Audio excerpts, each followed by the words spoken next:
Welcome back, Pirate Crew. It's your captain, Yeehaw Yadam, and Bandai did what?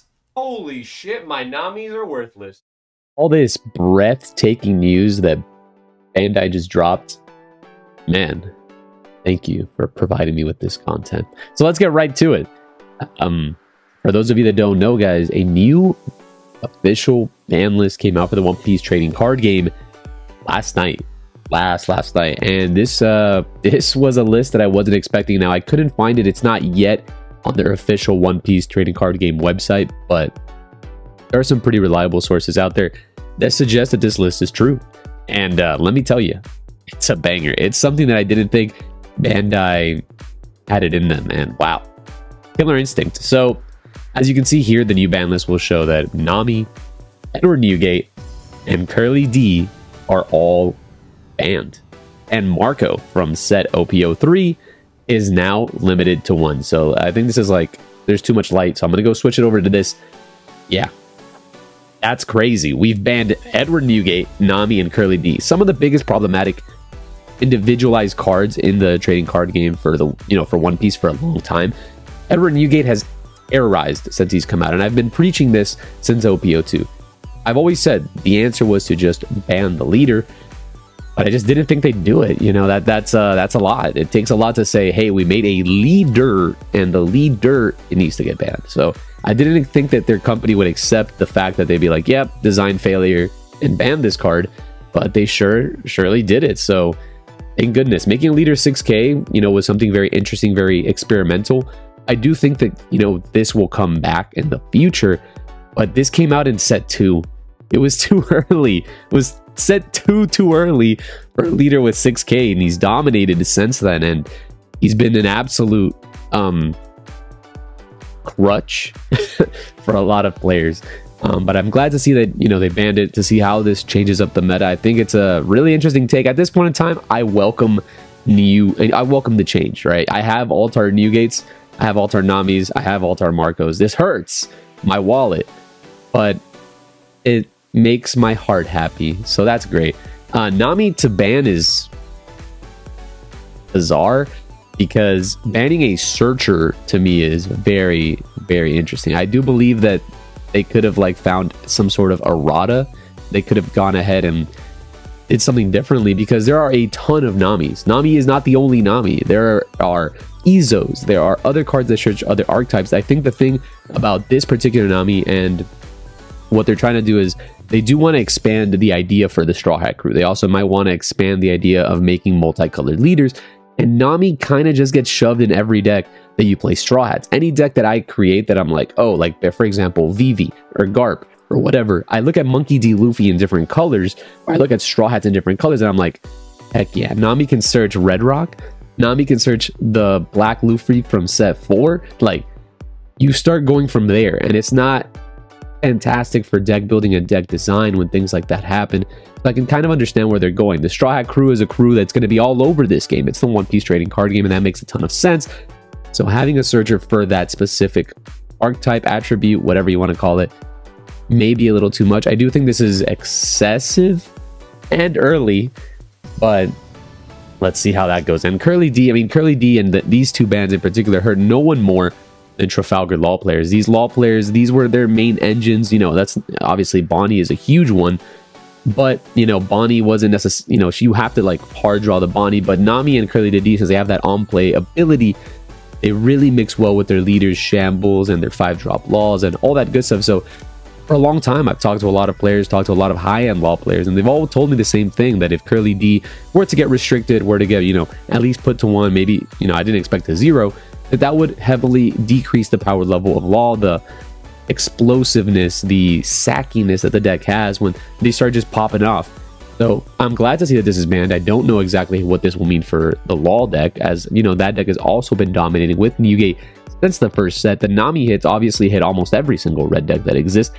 Zoro, Luffy, all my red decks had 4 of this card in, because I get it. She does a lot of good stuff. She searches Radical Beam, guard points, all the fantastic events, but what can you do? And now Marco, is joining the other Marco as a one of, which is also pretty interesting. I don't, this card is terrifyingly obnoxious, right? Depending on the right deck, you know, Zoro has been abusing this. I mean, Ace also somehow continues to get hurt by the ban list, but you know, it is what it is. At least he still has 4 7-drop aces. But Marco going to 1, I can see it.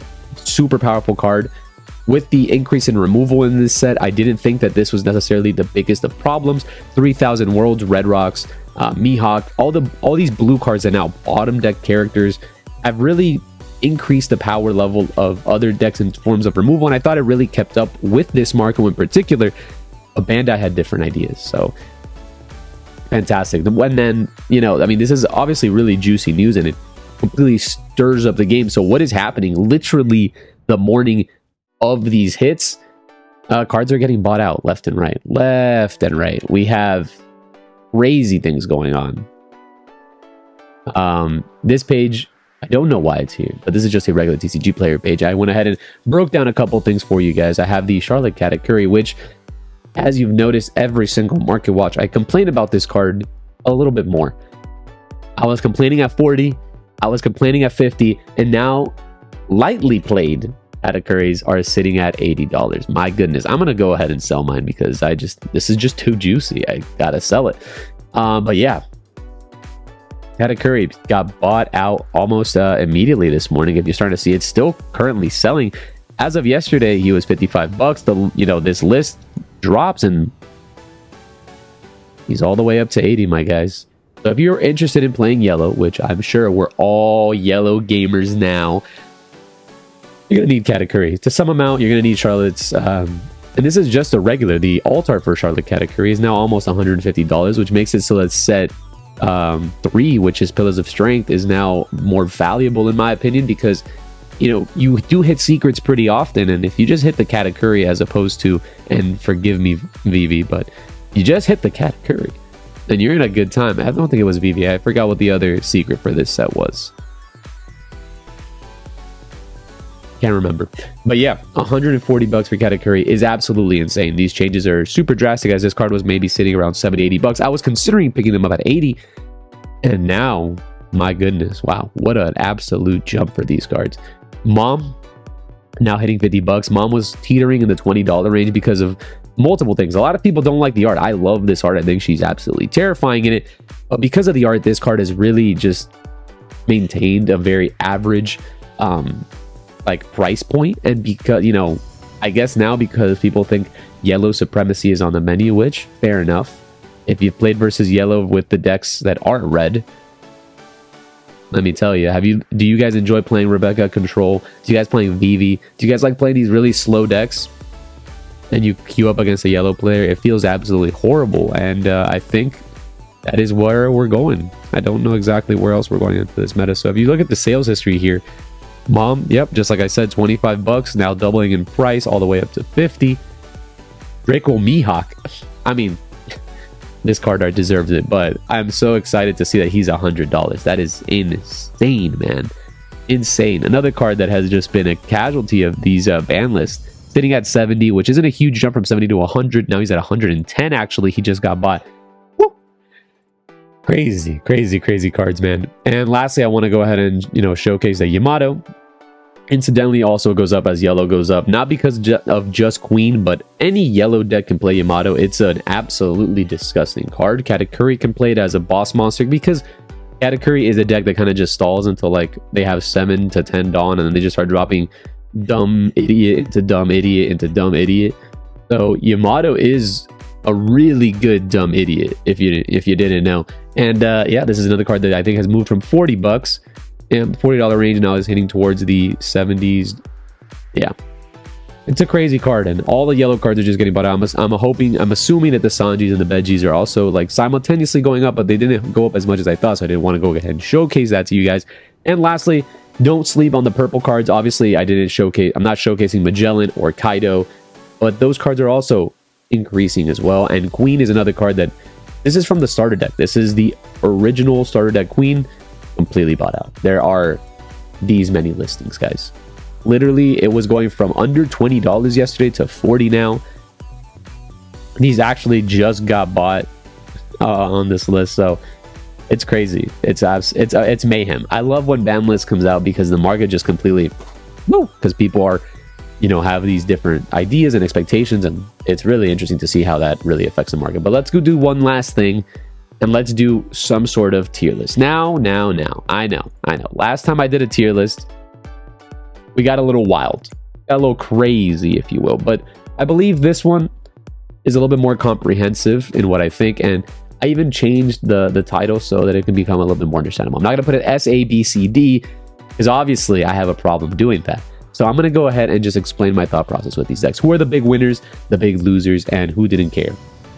So I'm going to put this in the tier of you'll soon get sick of these decks as yellow and blue. I think that Katakuri and Big Mom are in a really good spot to take over and handle this meta. They're just great decks that really were oppressed by Whitebeard, Zoro, any of the decks that were too fast to handle, right? If you ever played any slow decks versus yellow, you'll understand that, yeah, that deck is really difficult to beat. But you know what yellow hasn't played much against and should be coming into the meta with fierce hunger?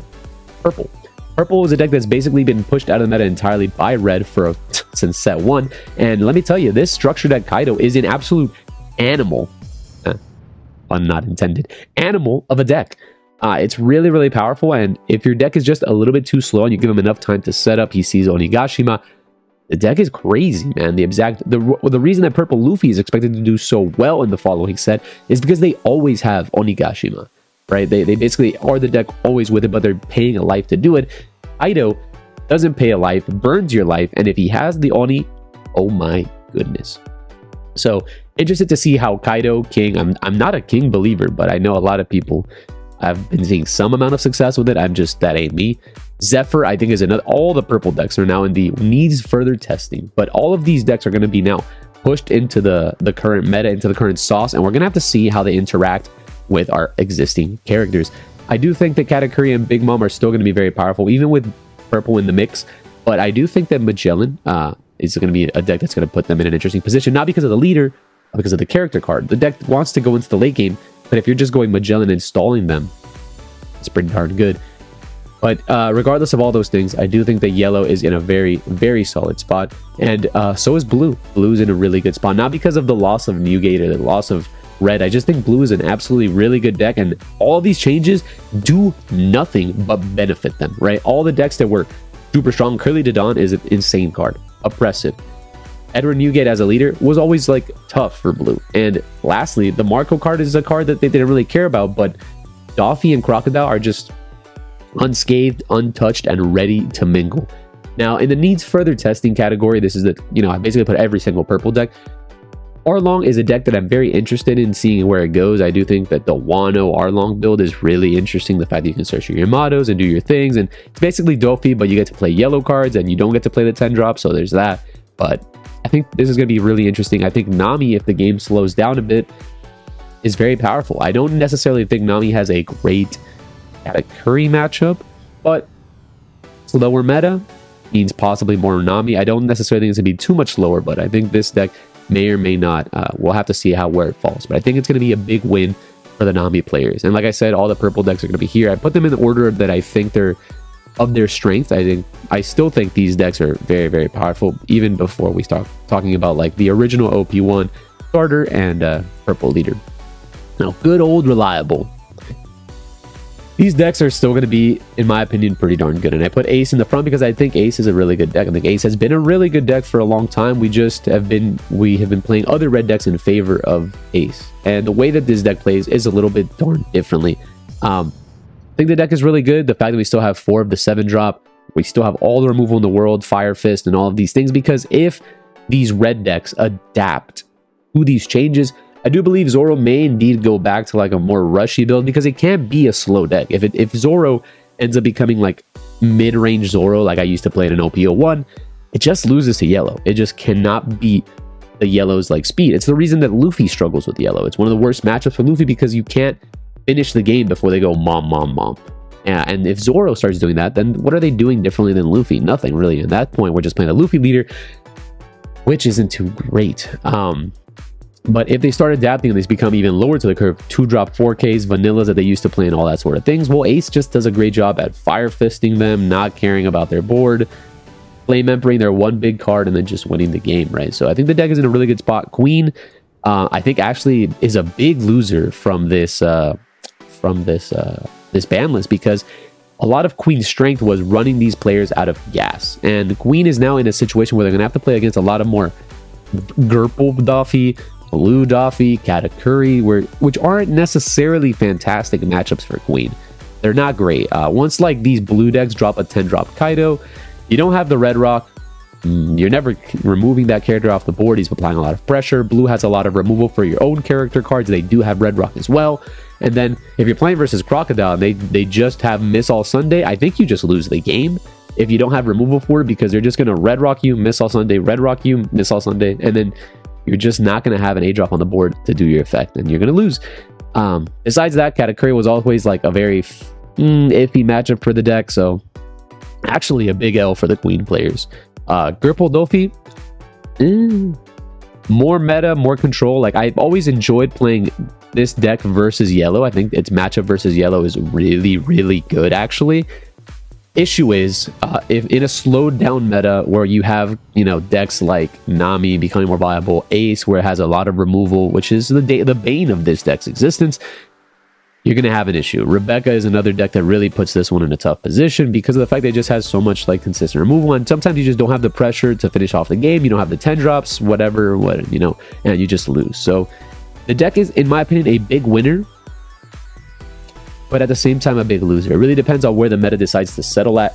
It could be really good for Gurple Doffy or not so good.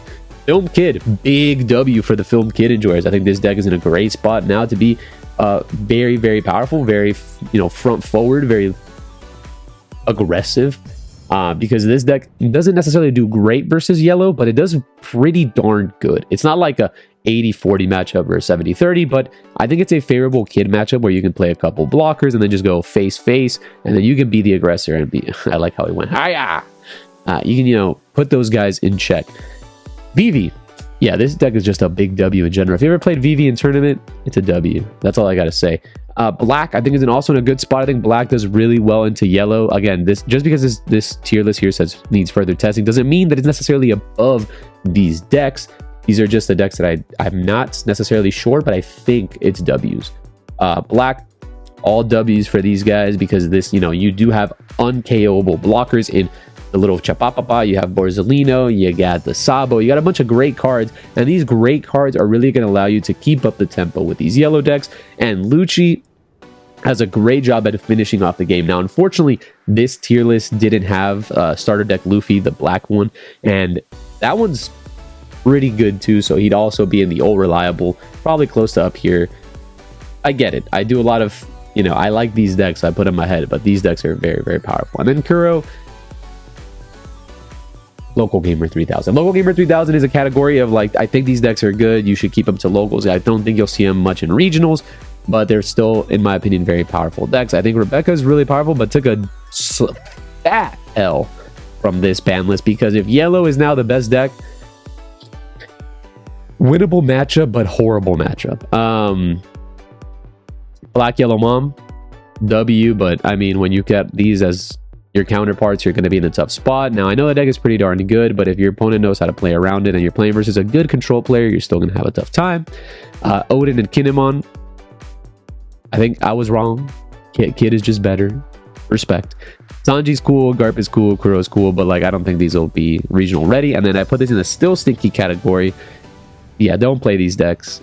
I mean, do play them actually. Have fun. Don't let me tell you what to do. Have fun, play these decks, enjoy the game. And then the wait and see categories, we're going to have to see how people adapt to these decks into the meta, but they could very much still be all the way over here. My expectations for them are exceptionally low though. So with that, guys, I'm going to conclude today's video. If you've made it to this portion, God bless you. What do you guys think about this? What do you guys think about these ban lists? What do you guys think about Bandai in general as a company making these decisions? I think it's very cool, very avant-garde. I don't necessarily see them taking this much care of their other card games, and I really do like them just you know, putting their law, you know, their foot down, laying down the law on the OPTCG. Really interesting. So leave a comment section detailing exactly what you think. And as always, guys, if you're enjoying this type of content, enjoying the One Piece TCG, make sure to hit that subscribe button, and I'll see y'all on the next one. Peace.